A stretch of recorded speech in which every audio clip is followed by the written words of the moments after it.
Hi, everyone.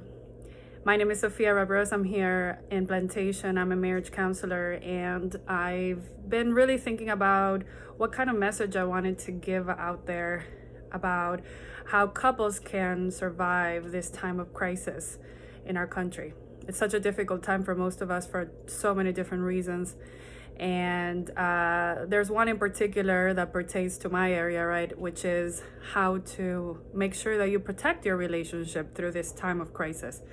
There's so many different things at stake. And as a marriage counselor, I keep thinking of how we can make sure that our relationship is not one more thing that is at stake, right? That we can protect that and see the light at the end of the tunnel through all of this as a couple that is strong and together. There's so many jokes out there in social media right now about, this thing about having the social distancing requirement, meaning couples having to be together so much 24/7, dealing with kids at home, homeschooling, and 24/7 being on top of each other. In fact, there's a funny one that a friend of mine just shared with me, and it said, day 3 of homeschooling. Just had a parent-teacher conference with my wife, and there was a lot of blaming, right? I've seen other ones about, women should be quarantined together because they don't want to deal with the kids and the husband for all this time, and the jokes keep going. And I'm happy that we can make jokes throughout this time. It definitely puts a smile on us, and it relieves a lot of the realities that we're going through. So yeah, we're going through a lot of different factors to consider. Not only it's the fact that we are on top of each other, right, at home so much time together, which that already is a change in itself. We're not used to being on top of each other all the time. Kids go to school, our spouses go to work, we may go to work, and we have a limited amount of time that we're together every day. So it's definitely a shift of life, right? Something that we're not really used to. So here are some things to keep in mind through this time. That with your spouse, you may be dealing with a crisis differently. Maybe you're exactly on the same page. Maybe you are feeling like you're in a very different state. And maybe there are some areas that you feel like you're seeing things the same, and some areas that you're not. So here are three different areas to keep in mind that we might be different with our significant other.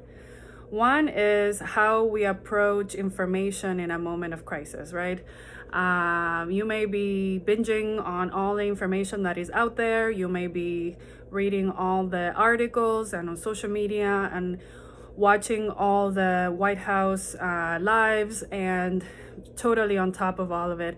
And you may be seeing your spouse not wanting to do that. In fact, maybe trying to be off of all the news and social media. So they feel like they need a break from it. And this is a space where, we might be feeling like our spouse doesn't care as much as we do, or the person that is trying to avoid all the information might feel that the other person is not taking it seriously enough, right? So then another area, how consumed partners become by an emergency, right?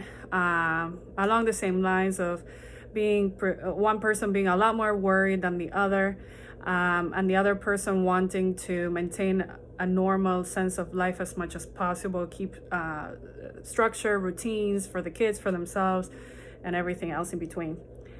And finally, the third area is how partners move through the world when disaster strikes.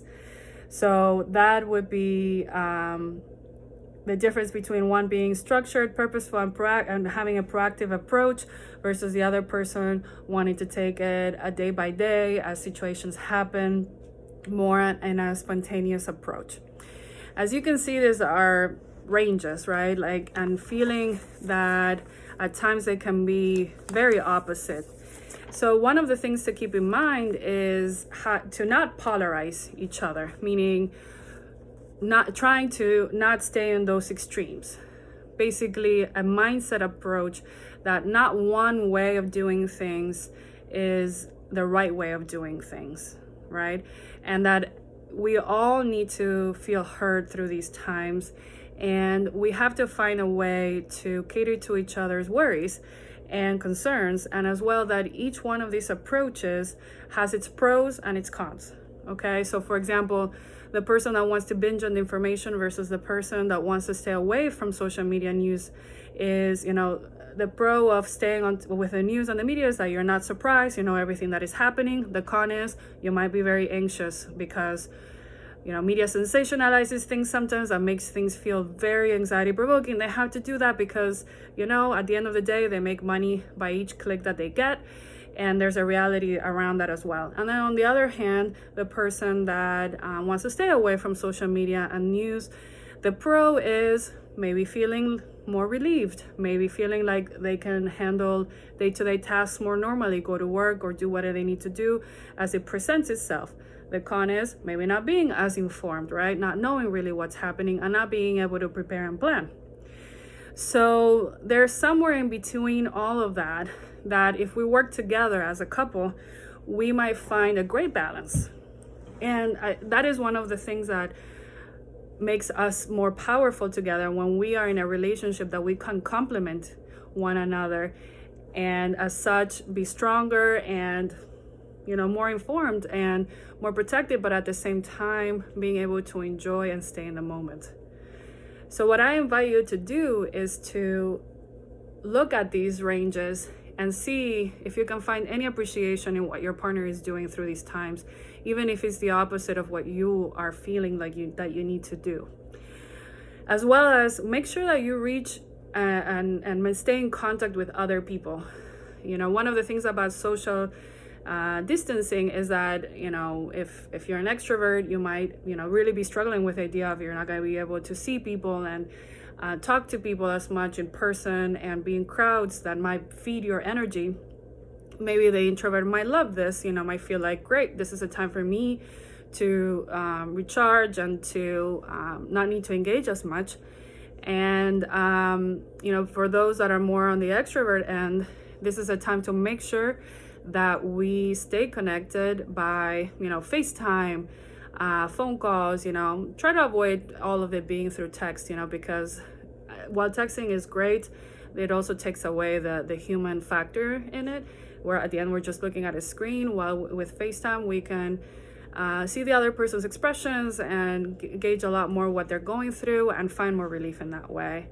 So I encourage you to, as Esther Perel says, in these situations where she has a lot of this information or has spoken a lot about the information that I'm talking about today, is that let's not think that our partner can give us everything at all times, right?